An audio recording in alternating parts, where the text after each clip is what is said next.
Hello everyone, ફરી એકવાર સ્વાગત આપનું ગુજરાતના hot favourite property show property કેપિટલમાં. હું યશ આપની સાથે સ્વાગત કરીએ ફરી એક વખત આપના રોકાણ, આપના ઘર, આપના સ્વપ્નને હકીકત બનાવવાના અમારા આ પ્રયાસ. હવે આપણે ચર્ચા કરીશું. આપણી સાથે કુંવરજી રિયલ્ટી એડવાઇઝર્સના ડાયરેક્ટર જય ડિલીવાલા જોડાઈ રહ્યા છે. જય, સ્વાગત. સૌથી પહેલાં તો ખૂબ ખૂબ શુભકામનાઓ આપને દિવસની અને આભાર અમારી સાથે જોડાયા. સૌથી પહેલાં ટ્રેન્ડ સમજીએ. અમદાવાદનું જે રિયલ એસ્ટેટ માર્કેટ છે અત્યારે ફિલહાલ તે બહુ રસપ્રદ છે. ગુજરાત અમદાવાદના રિયલ એસ્ટેટ માર્કેટના ઇન જનરલ ટ્રેન્ડ પહેલાં તો તમે કઈ રીતે જુઓ છો, પહેલાં આપના opening comments.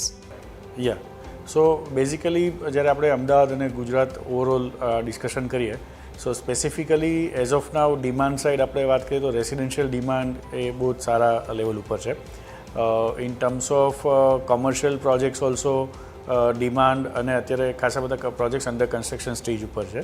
So because of Gujarat ગવર્મેન્ટના ઇન્ફ્રાસ્ટ્રક્ચર અને ઇન્સેન્ટિવ પોલિસીઝના હિસાબથી ટ્રેક્શન સારું એવું છે ગુજરાતમાં. અચ્છા જય, આપણે એક શાર્પ જે છે તે નવા રજિસ્ટ્રેશનમાં ડ્રોપ જોયો હતો. પાછલા ફિનાન્શિયલ યરમાં નવા પ્રોજેક્ટનું રજિસ્ટ્રેશન થોડું ઓછું થઈ રહ્યું હતું, પરંતુ હવેની સ્થિતિ થોડી અહીંયા ડેવલપ થઈ રહી છે. પાછલા નાણાકીય વર્ષના હિસાબથી તો થોડો ઘટાડો હતો ગુજરેરાના આંકડાઓના હિસાબથી, પરંતુ હવે પરિસ્થિતિ થોડી પરિવર્તિત થઈ રહી છે. આ મુદ્દો સમજાવો, તમે કઈ રીતે જુઓ છો આ સમગ્ર પરિસ્થિતિ જે નવા રજિસ્ટ્રેશન થોડા ઘટ્યા હતા તેને? બેઝિકલી તમે જોશો તો લાસ્ટ 1 યરની અંદર ઘણા બધા પ્રોજેક્ટ્સ એ આઇકોનિક પ્રોજેક્ટ્સ લોન્ચ થયા છે, which is very at a higher level heights અને આઇકોનિકની જે મેક્સિમમ લિમિટ છે એના બેઝ ઉપર. સો એની process of getting the RERA approval is bit longer. Apart from RERA, other regulatory approval is also it's a longer process. So projects launches ખાસા બધા થયા છે. It is under the registration process. એટલે એના એકવાર approval આવશે એટલે એના બેઝ ઉપર that number will increase in terms of deployment. So recent જે પણ ઓવરઓલ અપડેટ્સ છે એ પ્રમાણે there are more than 18 to 20 such projects which is of more than 30 floors as in total building height. જી, તો સાથે સાથે એ પણ સમજવું જરૂરી છે કે એક તરફ નવા પ્રોજેક્ટના રજિસ્ટ્રેશન તો ઘટ્યા છે, પણ બીજી તરફ આપણે બિલ્ડિંગ કોસ્ટ જે છે એટલે કે બાંધકામ માટેનો જે ખર્ચ હોય તે પણ ખાસો એવો વધતો જોવા મળી રહ્યો છે. શું તમને એવું લાગે છે કે જે નવા રજિસ્ટ્રેશન્સ ઘટ્યા તેમાં બાંધકામ માટેનો ખર્ચ વધી રહ્યો છે તે એક કારણ હોઈ શકે? એને તમે એક રીતે એવું કહી શકો. સો એના બેઝ ઉપર તમે જોશો તો trend of market is little bit change, કે જે ઓવરઓલ પહેલાં ડેવલપર્સ લેન્ડ ટોટલી પરચેસ કરી અને પછી પ્રોજેક્ટ્સ લોન્ચ કરતા હતા, એની જગ્યાએ અત્યારે જોઈન્ટ ડેવલપમેન્ટના હિસાબથી ખાસા બધા નવા પ્રોજેક્ટ્સ લોન્ચ થયા છે. અને અમને એવું લાગી રહ્યું છે કે that is a way forward because of જે રીતે લેન્ડ પ્રાઇઝીસ વધી રહી છે. સો એના બેઝ ઉપર કોઈ ડેવલપર અત્યારે વાયબિલિટી કેલ્ક્યુલેશન કરે તો that is bit difficult. So what developers are doing, they are doing the joint development agreement with the landowners, and it's kind of partnership structure wherein both gets the value out of this over a project completion time. એ રીતે સો એ લેવલના અત્યારે development વધારે આવી રહ્યા છે rather than buying a land and then putting up the project. તો Jay, current trends જે કંઈ પણ બની રહ્યા છે અત્યારે ફિલહાલ નવા રજિસ્ટ્રેશનના પર્ટિક્યુલરલી, કેમ કે નવું ફિનાન્શિયલ યર શરૂ થઈ ગયું, એકાદ મહિનો પણ પૂર્ણ થઈ ગયો છે, તો આવી સ્થિતિમાં કયા એવા પ્રોજેક્ટ્સ છે કે જે ખાસ નવા લોન્ચીસ છે કે જે તમને એવું લાગે છે કે ખાસ ધ્યાન પર રાખવા જોઈએ, અથવા તો હાલની સ્થિતિ કેવી છે? પહેલાં તો એ આપણે ખાસ વાત કરી લઈએ નવા રજિસ્ટ્રેશન્સ માટેની, નવા પ્રોજેક્ટના લોન્ચ માટેની. તો આપણે સેગમેન્ટ વાઇઝ વાત કરીએ તો રેસિડેન્શિયલની અંદર અત્યારે જે વધારે લોન્ચીસ આવી રહ્યા છે which is into the mid segment range. So તમે જોયું હશે તો pre covid level affordable segment was in the high demand અને એના લોન્ચીસ વધારે હતા. Post covid people have realise the need of bigger homes. So એના base ઉપર તમે જુઓ તો છેલ્લા 2-3 વર્ષની અંદર અત્યારના પણ જે ટ્રેન્ડ છે that is of the mid segment house. So in terms of sizes when we talk તો in the range of 2000 to 4000 square ફીટના એપાર્ટમેન્ટ્સના લોન્ચીસ અત્યારે વધારે છે. કોમર્શિયલ સાઇડ ઉપર જોઈએ તો કોમર્શિયલ સાઇડ ઉપર એ તે in terms of working space with the amenities. So આપણે પહેલાં જેમ રેસિડેન્શિયલમાં જોતા હતા કે ખાલી નોર્મલ ડેવલપમેન્ટ જ થયું હતું અને કોમન ડેવલપમેન્ટ નહોતું આવતું. સો હવે કોમન ડેવલપમેન્ટ સાથે રેસિડેન્શિયલ પ્રોજેક્ટ્સ બધા આવે છે. સિમિલર ટુ ડેટ કોમર્શિયલ પ્રોજેક્ટ્સની અંદર પણ હવે ડેવલપર્સ કોમન ડેવલપમેન્ટ લાવી રહ્યા છે. wherein within the same commercial building you will have a gym, cafeteria, common conference rooms and other facilities. So એ રીતનો ટ્રેન્ડ આપણને કમર્શિયલ પ્રોપર્ટીઝમાં અત્યારે દેખાઈ રહ્યો છે. ઓકે જય, સાથે સાથે મારે એ પણ સમજવું છે કે ગિફ્ટ સિટી એક બહુ મોટું બ્લેસિંગ રહ્યું છે અમદાવાદ અને ગાંધીનગરના રિયલ એસ્ટેટ માર્કેટ માટે થઈને. તો અમદાવાદ, ગાંધીનગર અને ગિફ્ટ સિટી આ ત્રણેય જે એક ટ્રાયંગલ એરિયા બને છે તે વિસ્તારમાં અત્યારે ફિલહાલ તમે કઈ રીતે ડેવલપમેન્ટ જોઈ રહ્યા છો? કયા પ્રકારના ડિમાન્ડ સિનેરિયો અહીંયા જોઈ રહ્યા છો તમે? સો સ્પેસિફિકલી તમે જોશો તો જે રીતે આપણે પહેલાં જોતા કે વેસ્ટર્ન અમદાવાદ સાઇડ ડિમાન્ડ વધારે આવતી હતી કોમર્શિયલ સાઇડ અને રેસિડેન્શિયલ ડેવલપમેન્ટની. તમે છેલ્લા 1.5 વર્ષનું કે 1 વર્ષનું આપણે ઓવરઓલ હોરાઇઝન જોઈએ સો એની અંદરમાં નોર્થ અમદાવાદ, સો જે રીતે તમે કીધું કે અમદાવાદ અને ગાંધીનગર વચ્ચેનો જે બેલ્ટ છે ત્યાં આગળ in terms of land rates પણ ખાસા વધ્યા છે. ન્યૂ પ્રોજેક્ટ્સ તમે જુઓ તો ખાસા બધા લોન્ચીસ આવ્યા છે. જે રીતે ઇસ્કોન જંકશન આપણે અમદાવાદનું છે, સિમિલરલી અત્યારે વૈષ્ણોદેવી જંકશન એ ખાસું ટ્રેક્શનમાં છે, ત્યાં નવા પ્રોજેક્ટ્સ આવી રહ્યા છે. તમે જેટલા પણ લીડિંગ કોર્પોરેટ હાઉસીસ કહો, ઇન્ટાસ, ઝાયડસ, અદાની, રિલાયન્સ પણ એમનું કોર્પોરેટ હાઉસિંગ આગળ ડેવલપ કરી રહ્યું છે. સો ખાસા બધા કોર્પોરેટ્સ નોર્થ ઝોન ઉપર અત્યારે આવી રહ્યા છે. એની સામે તમે જુઓ તો ઇન ટર્મ્સ ઓફ ઇન્ફ્રાસ્ટ્રક્ચર પણ ત્યાં બહુ સારું ડેવલપમેન્ટ થઈ રહ્યું છે અને ઘણા બધા નવા પ્રોજેક્ટ્સ જે આપણે આઇકોનિક પ્રોજેક્ટ્સની વાત થઈ સો એમાંના 3 થી 4 પ્રોજેક્ટ્સ આ જ વિસિનિટીમાં આવી રહ્યા છે. That is from your Gota જંકશનથી વૈષ્ણોદેવી જંકશન વચ્ચે અને ત્યાંથી સેકન્ડ બેલ્ટ છે from Vaishnodevi till Sargasan junction which is a approach to Gandhinagar. So in a way તમે જુઓ તો અત્યારે Ahmedabad Gandhinagar is a twin city in terms of development.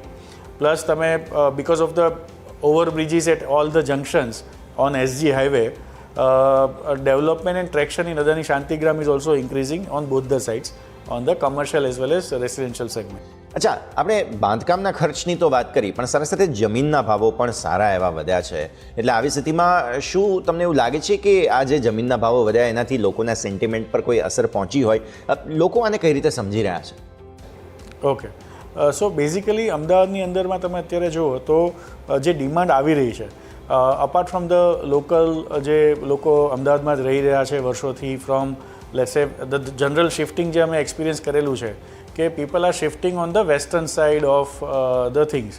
So East અમદાવાદથી જે આપણા જૂના ડેવલપ એરિયા હતા જેમ કે તમે મણિનગર કહો યા પછી આશ્રમ રોડ કહો, સીજી રોડ કહો, સો ત્યાંથી બધા પાલડી એરિયા છે ત્યાંથી વેસ્ટર્ન સાઇડ એક તો માઇગ્રેશન થઈ રહ્યું છે on the newer development on the ISKCON Ambli road, Rajpath Rangoli road.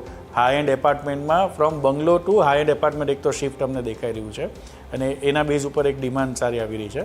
Second demand જે અમદાવાદમાં આવી રહી છે that is of migration demand. So ગુજરાતની અંદર આપણે જ્યારે વાત કરીએ તો અમદાવાદ એક એવું સેન્ટર છે in terms of business, education અને જોબ્સના હિસાબથી it is a very good opportunities.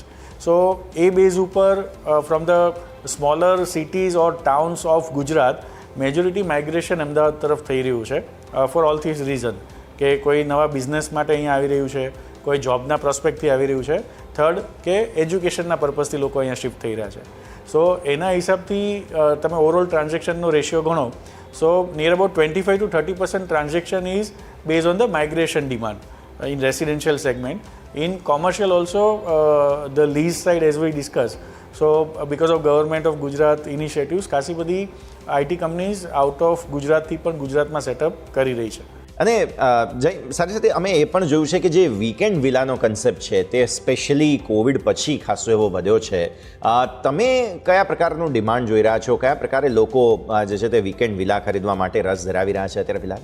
So basically તમે જે રાઇટલી કીધું કે કોવિડ પછી લોકોને home away from home concept ઉપર લોકોનું એક ટ્રેક્શન ત્યારે હતું બિકોઝ ઓફ એ ટાઈમે સિનારીઓ એવો હતો કે ભાઈ આપણું એક અલગ સિટીની દૂર સિટીની અસલ બસલથી દૂર આપણું એક ડિટેચ હોમ હોવું જોઈએ યા સેકન્ડ હોમ હોવું જોઈએ. સો એના બેઝ ઉપર ઇનિશિયલી ડિમાન્ડ સ્ટાર્ટ થયેલી અને એના પછી જે રીતે છેલ્લા 2 વર્ષમાં જેટલા પણ લોકોએ વીકેન્ડ હોમમાં ઇન્વેસ્ટમેન્ટ યા બ્રાન્ડેડ લેન્ડ અમે એને કહીએ છીએ એની અંદર જેને લોકોએ એઝ એન ઇન્વેસ્ટમેન્ટ યા એન્ડ યુઝ પર્પઝથી જેમાં એક્સપોઝર લીધેલું છે એ લોકોને બહુ જ સારા રિટર્ન્સ મળ્યા છે not only in Ahmedabad but across the major job creating cities કે જ્યાં આગળ એના સર્કલમાં તમે એના સરાઉન્ડિંગમાં જુઓ so land demand has increase અને પ્લોટેડ ડેવલપમેન્ટ ખાસું વધ્યું છે ત્યાં આગળ. અને હવે this segment has become a preferred investment class, કે જે રીતે આપણે કોઈપણની પાસે જોઈએ તો જે રિયલ એસ્ટેટ ઇન્વેસ્ટર્સ હોય છે કે ગ્રાઉન્ડ ફ્લોર શોરૂમમાં ઇન્વેસ્ટ કરતા હોય, ઓફિસ સ્પેસમાં ઇન્વેસ્ટ કરતા હોય, સેમ લેવલ ઉપર લોકો હવે લેન્ડની અંદર ઇન્વેસ્ટમેન્ટ કરે છે. પહેલાં લેન્ડ એવું ગણાતું કે એ માં ખાસી ટેકનિકાલિટી હોય છે કે લેમેન કહીએ કોઈ ઇન્ડિવિજ્યુઅલ પર્સન જે રેગ્યુલર રિયલ એસ્ટેટમાં ઇન્વેસ્ટમેન્ટ ના કરતા હોય એની માટે land investment was kind of tough task. Now because of developers, A grade developers હોય તો બ્રાન્ડેડ ડેવલપર્સ તમે કહો કે જે લોકો સારા લેવલ ઉપર હોરિઝોન્ટલ યાની પ્લોટેડ ડેવલપમેન્ટમાં એ લોકોના પ્રોજેક્ટ્સ છે. So base on that traction towards this segment has increase અને now we see it is going to be there four the long term. It is not a temporary traction towards the land, પણ એ long term as an preferred asset class રહેશે લોકોની માટે. બિલકુલ. તો જય, હવે અમદાવાદનું જે કંઈ પણ રિયલ એસ્ટેટ માર્કેટની સોફાર આપણે અહીંયાથી વાત કરી છે, કન્ક્લુઝન આપણે જે કંઈ પણ ચર્ચા કરી તેનું લાવીએ, કઈ રીતે જુઓ છો આવનારા દિવસો અમદાવાદ રિયલ એસ્ટેટ માર્કેટના, કઈ દિશામાં આગળ વધી રહ્યા છે જય? So when we discuss about Ahmedabad market, it is at the stage at the very right level. કે અહીંયાથી જે ફર્ધર ગ્રોથ પ્રોસ્પેક્ટ અમે જોઈ રહ્યા છે કે 10-15 years is for Ahmedabad.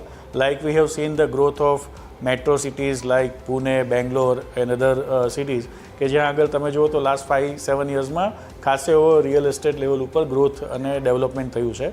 તો જ્યારે આ બધા દરેક સિટીના એક યુનિક એડવાન્ટેજ હોય છે. So when we talk about Ahmedabad, we have best of the infrastructure, we have metro connectivity in Ahmedabad, we have India's first bullet train starting from Ahmedabad to Mumbai, we have 2 smart cities which is GIFT City and Dholera development near to Ahmedabad.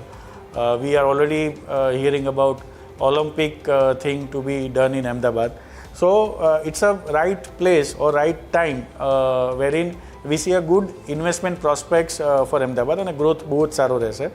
અને જે રીતે અત્યારે પણ આપણે experience કરી રહ્યા છે કે નવા અમદાવાદ એની બાઉન્ડ્રી ખાસી એક્સપાન્ડ થઈ રહી છે. સો એ બેઝ ઉપર we see a good future for real estate market in Ahmedabad. Definitely બહુ જ ઇન્ટરેસ્ટિંગ ચર્ચા આપણી રહી છે જય. ખૂબ ખૂબ આભાર આપનો અમારી સાથે જોડાવા માટે અને આ સમગ્ર ચર્ચામાં ભાગ લેવા માટે થઈને. તો જે રીતે જય જણાવી રહ્યા હતા, અમદાવાદના રિયલ એસ્ટેટ માર્કેટની સ્થિતિ બહુ જ રસપ્રદ છે. ચાહે તમે જુઓ રેઝિડેન્શિયલ હોય, કમર્શિયલ ડિમાન્ડ હોય, બાઇંગ માટે, સેલિંગ માટે, અથવા તો તમે લીઝિંગ, રેન્ટિંગના હિસાબથી પણ જુઓ તો બહુ જ બધા ટ્રેન્ડ્સ છે. વીકેન્ડ વિલાની પણ આપણે વાત કરી, પર્ટિક્યુલરલી ઇન્ડસ્ટ્રીયલ ડિમાન્ડની પણ વાત કરી છે.